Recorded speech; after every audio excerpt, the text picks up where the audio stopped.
근대 사회의 출현에 대해서 여러분과 함께 연구해 보겠습니다. 사회학이라고 하는 것은 사회적인 세계가 너무 급속하게 변해서 모든 안정된 경계가 사라졌기 때문에 생겨나게 되었습니다.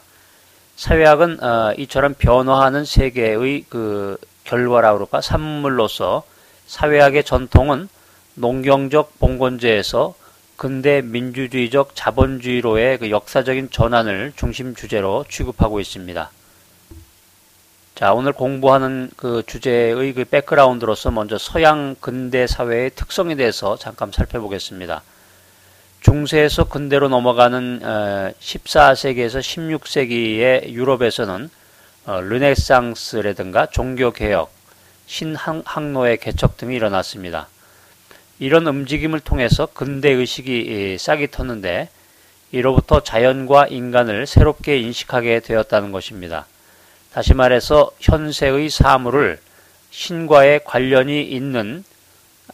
없이 있는 그대로 바라보는 현세주의가 나타났다고 하는 것입니다. 예전에는 근대의식 전에는 모든 사물을 신과 관련이 있는 대로 바라봤는데 관련이 없이 바라보는 현세주의가 나타났다는 것입니다. 그리고 개인의 경험과 능력을 바탕으로 개성의 발전을 추구하며 인간의 자아의식을 강조하는 개인주의가 나타났다는 것입니다. 자, 그 다음 민족국가의 형성인데요. 유럽 사람들은 인간 중심적인 세계관을 갖게 되었고 교회와 신앙에 대한 관심이 줄어들었습니다. 세속적인 국가와 군제에 대해서 충성심을 바치게 됐는데 이때 각국의 왕은 도시의 상공업자들로부터 재정적인 지원을 받아서 국토를 통일하게 됩니다. 또 관료제와 상비군제를 갖추어서 왕권을 강화하게 됩니다. 국왕은 처음에는 신분제 의회의 승인을 받아서 과세를 했지만 16세기 무렵에는 의회를 약화시키고 절대 왕권을 확립함으로써 중앙집권적인 민족국가를 형성하게 되었다는 것입니다. 그런데 절대주의 시대에는 특권 계급이 존재했기 때문에 절대 왕정을 진정한 의미의 민족국가라고는 우리가 부를 수 없겠습니다. 관료나 군대는 국가나 국민보다는 군주를 위해서 존재했다는 것입니다. 또 봉건 귀족은 여전히 그의 신분과 지위를 누렸습니다. 이때 등장한 시민 계급은 국왕을 지지하고 그의 보호를 받기도 했지만 농민의 봉건적인 부담과 길드 제도는 완전히 없어지지 않았습니다. 자, 이제 시민의식의 형성과 민주주의가 등장하는데요. 진정한 의미의 민족국가는 시민혁명을 통해서 완성되었다는 것입니다. 중세 말부터 등장하기 시작했던 시민계급은 스스로 이제 독립하게 되자 절대 왕권과 봉건적인 특권 세력을 제거하고 자신들에게 적합한 정치체계와 사회를 만들고자 했습니다. 이들은 특히 계몽사상에 힘입어서 정치적으로는 모든 사람들이 자유평등해야 된다라는 것을 주장했고 18세기 말에 일어났던 프랑스 혁명은 시민계급이 자유평등, 보통 이제 박애라고도 표현하는데요. 자유평등 우애의 이념 아래 절대 왕정과 봉건적인 특권을 타파하고 민주주의 길을 닦은 전형적인 시민혁명이었다는 것입니다. 19세기가 되어서 유럽 각국에서 프랑스 혁명에 영향을 받았습니다. 그래서 자유주의, 민족주의 운동이 이제 생겨났고 이제 민주주의가 초석을 닦아갔는데 예를 들어서 영국에서는 의회를 통한 점진적인 개혁을 통해서 이루어졌고 프랑스에서는 두 차례 혁명이 또 일어났고 미국에서는 남북전쟁을 통해서 민주주의가 이제 발전하게 됐다는 것입니다. 그 다음 이제 시민계급과 노동자가 이제 등장하게 되는데요. 19세기 중엽에 이르러서 정치적인 목표를 대부분 달성한 시민계급들은 더 이상 혁명적인 집단이 되지 못했습니다. 특히 혁명에 노동자와 사회주의자가 참여해서 사회적인 평등 문제를 제기하자 시민계급은 재산을 보호하기 위해서 귀족, 지주 등의 보수적인 세력에 다시 가담하게 됩니다. 대기업가나 은행가와 같은 상층 시민계급은 자본가 계층을 형성해서 귀족과 비슷한 호화로운 생활을 누리게 됩니다. 이에 반해서 생산수단을 갖지 못한 노동자는 저임금과 긴 노동시간, 그리고 비위생적인 공장의 환경에 시달리면서 도시의 빈민굴에서 살았던 것입니다.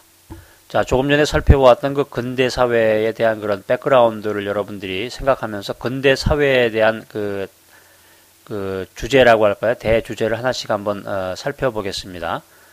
먼저 민주화인데요. 여기 사진에 보이는 인물이 이제 알렉시스 토쿠빌이라는 사람입니다.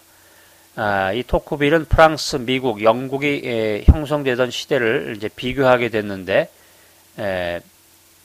북미인들은 무엇보다도 그를 미국의 민주주의를 분석한 사람이라고 알고 있습니다. 미국의 민주주의 하면 이제 그 토쿠빌을 연상해야 되겠죠. 프랑스의 언론가이며 정치학자였던 그는 세계가 그 위계 질서와 동급 사회로부터 평등한 사회로 이동하고 있다라고 주장을 했습니다. 이러한 주장을 가리켜서 그는 민주화라는 말로 부르게 됐는데, 토쿠빌은 왕정과 귀족 정치가 사회적 평등으로 특징되어지는 민주적 대중사회로 변화되고 있다고 하는 것을 주장했다는 것입니다. 그런데 민주주의는 종교와 적극적인 관계를 맺게 됐는데, 종교적인 마음의 습관은 정치적 자유를 실현하기 위한 필수적인 그 토양을 제공해 준다라고 하는 것입니다. 자유주의적인 정치 구조와 활기찬 종교 생활은 함께 이루어졌습니다. 자, 그 다음에 이제 세속화 과정인데요. 여기 이제 우리가 처음에 공부했던 그 꽁트가 다시 등장하게 됩니다. 사회학의 아버지라고 불리죠. 꽁트는 사회적 변화보다 지적 변화를 근대화 핵심의 그 요인으로 생각했습니다. 근대화의 가장 중요한 요소는 새로운 방식입니다. 꽁트의 3단계 법칙은 근대 사회가 실증적인 과학 이념과 세계관에 의해서 점차 지배되어 간다라고 하는 것을 잘 설명해주고 있는데, 종교적인 사고방식은 근대인의 정신을 통제할 수 있는 실증적인 다시 말씀드리면 종교적인 사고방식은 점차적으로 이제 상실해가고, 꽁트는 신학적 단계로부터 형이상학적 단계를 걸쳐 실증적인 단계로 사고가 변화되어 간다고 하는 것을 근대화로 이제 설명했다라고 하는 것이죠. 그 다음에 이제 나타난 것이 부르주아 혁명인데요. 사회학에서 독창적인 사상가로 알려진 그 칼 마르크스는 근대화 과정을 부르주아 혁명으로 생각하게 됩니다. 마르크스는 근대화라고 하는 것은 농촌 토지의 소유자인 귀족에 의해서 지배되던 봉건사회가 새로운 계급으로 도시에 살며 부를 소유한 부르주아 계급으로 전환하는 것을 말한다고 설명하고 있습니다.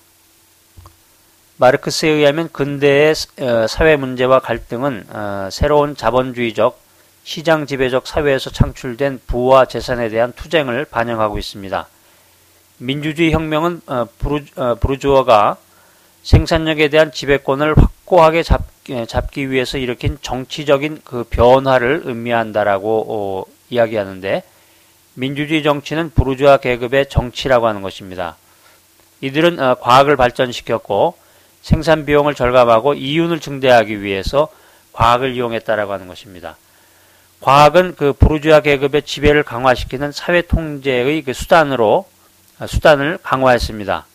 자, 근대 사회에 살고 있는 인간은 공동체가 쇠퇴되면서 비공동체적인 그런 연결로 재결합을 하게 됩니다. 대부분의 사람들이 살고 있는 오늘날의 그 대중사회는 경제적 제도에 의해서 결합되고 집중된 정치 권력에 의해서 유지되고 있습니다. 법과 정치가 인간 사회에서 지배적인 자리를 차지해서 전통적인 관습이라든가 따뜻하고 협동적인 결속망을 약화시키는 것입니다. 현대 도시의 그 중심부에서 이루어지고 있는 인간관계는 테니스가 말한 이익사회의 그 하나 샘플이 될 수 있는데요. 그 테니스는 이익사회가 그에 대응하는 공동사회보다 열등하다고 보고 있습니다. 이익사회는 부서지기 쉬운 그 계약관계로 이루어졌는데, 이익사회에서는 아무리 강력한 인간관계의 결합도 약화된다라고 하는 것입니다.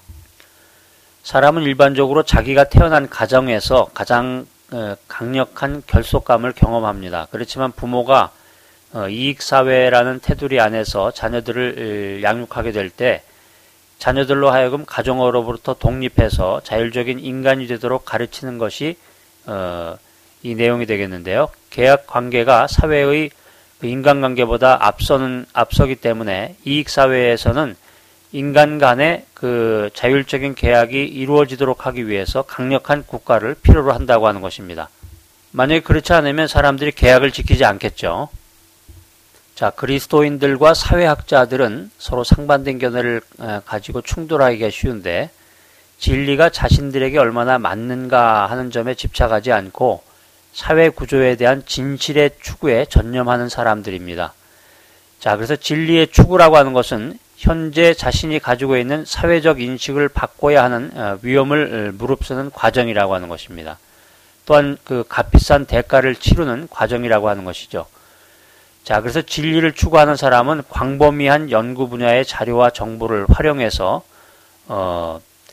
다른 그 위대한 사회 사상가들의 그 관념도 검증해야 된다라고 하는 것입니다.